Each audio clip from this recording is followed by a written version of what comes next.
Como cada miércoles, Guillermo Valdés. ¿Cómo estás, Guillermo? Buenas noches. Muy bien, buenas noches. Qué miedo tener esos funcionarios, ¿no? Sí, terrible. O sea, imagínate si ellos no son empáticos, sensibles, humanos, estamos perdidos. No, y además si hay alguien que vive en una vulnerabilidad y una tragedia terrible son los migrantes. Caníbales les dice, sí. Y el otro le contesta, no me vayan a ver como pollo rostizado, borrándose del hambre, de la marginación, así es, de la pobreza. Sí, no, es terrible, digo, les deberían de despedir, pero...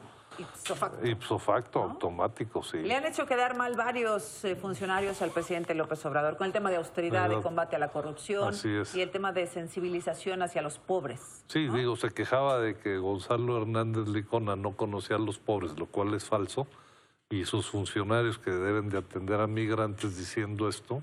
Está en su gobierno, ella ha sido del PRI, del PRD, pero pues ahora está en el gobierno el presidente López Obrador, pues sumamente desafortunado.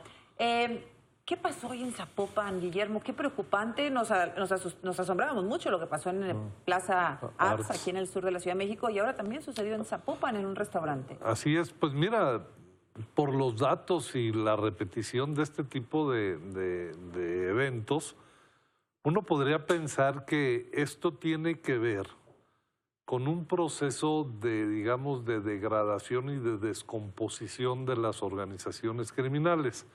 Veíamos la historia de esta Esperanza, la sicario. La sicaria superpoderosa de pronto, ¿no? Así es, digo, una pobre mujer marginada, aislada, vida sola, en Tláhuac, y que de repente por 5,000 pesos va y asesina a dos personas. Y, o sea, a lo que voy es, las organizaciones criminales están contratando al mismo tiempo que tienen equipos muy sofisticados de gente para enfrentarse con otros carteles, contratan gente muy impreparada, jóvenes que no miden el riesgo de realizar ese tipo de acciones. Por ejemplo, sabemos que Esperanza no es la autora intelectual del asesinato de Arts. Esto va mucho más arriba. Son carteles peleando entre sí y les es muy redituable y barato contratar a una persona que les vale gorro que pase el resto de su vida en la cárcel, pero le pagan 5,000 pesos y esta pobre muchacha amoló su vida para siempre. Y lo mismo da la idea con estos dos sicarios en Guadalajara, que mueren ahí en el intento por matar a no sabemos quién, cuando se toparon pues con un par de escoltas profesionales. Y entonces te habla de esta contratación de gente muy inexperta.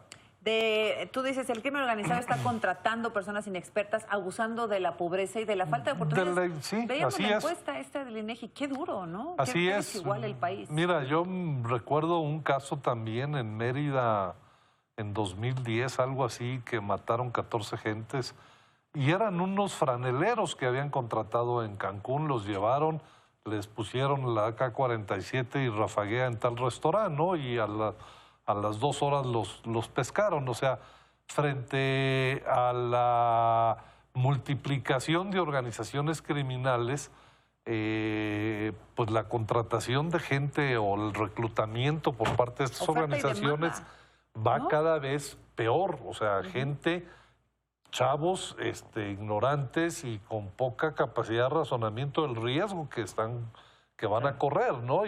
Pero el caso es que también los que pagamos esto somos los ciudadanos, porque estos tipos están dispuestos a ir a hacer una balacera a las 4 de la tarde en un restaurante, en un centro comercial. Niños en un centro comercial.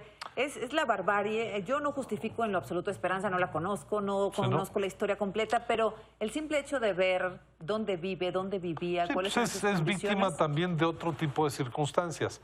Y esto requiere de políticas que es una combinación de seguridad con programas sociales, pero muy enfocados a cierto tipo de población. O sea, el presidente tiene razón en que hay que atacar condiciones socioeconómicas y familiares que hacen que ciertas personas, ciertos jóvenes, crucen la línea y se dediquen a este tipo de actividades.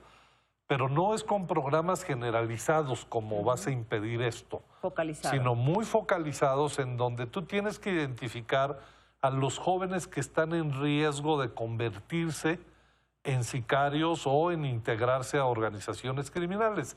Y hay metodologías y maneras de identificar, por decir algo, digo, yo hice un estudio así en Ciudad Nezahualcóyotl e identificamos alrededor de 10 variables que tenían todos los jóvenes que habían sido detenidos en Ciudad Nezahualcóyotl por algún tipo de delito. Entonces, ¿cuáles recuerdas? Eran jóvenes de hogares rotos, que habían abandonado escuela, que había consumo de alcohol en los papás o de drogas en ellos, que había violencia en la casa. Entonces, si tú juntas estas 5 variables de entrada, tú puedes hacer consensos, identificar aquellas familias en donde están presentes estas variables.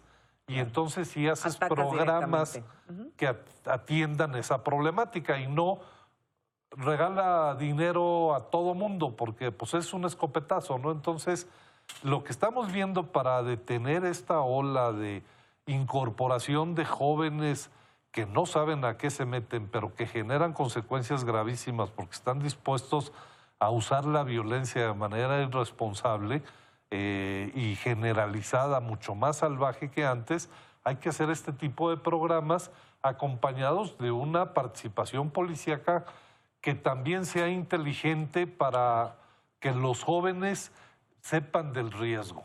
Nos queda un largo camino por recorrer. Así es. Gracias, Guillermo. Al contrario.